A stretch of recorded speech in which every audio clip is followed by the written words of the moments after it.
Good morning. Today is World Health Day, and in this auspicious day, there is a huge events which we have organized for the entire population, for our students, for our staffs, and for doctors. We have asked the retired and ex-footballers of the area, and we are going to felicitate them in the auditorium. We are going to be with them for the whole day. They are going to have lunch with us, and we are going to felicitate them with a card that is going to give them privilege of various facilities in the hospital. ইভিনিংয়ে আমরা আবার র্যালির একটা programme করেছি, যেখানে আমাদের doctors, nurses, students, staff সব মিলে একটা walkathon করবেন।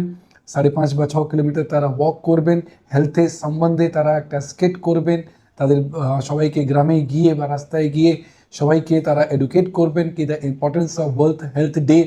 আমরা হেলথে নিয়ে কাজ করছি, সবাইকে অ্যাওয়্যার করাতে চেষ্টা করছি। তার মধ্যে আপনাদেরকে সবাইকেই আমরা চাইবো কি আপনারা আমাদের সাথে জুড়ুন। হেলথের জন্যে বজবজ আর 24 পরগনাতে আমরা যাই কিছু করতে পারি, আপনাদের সাহায্য লাগবে আমাকে। ধন্যবাদ, থ্যাংক ইউ।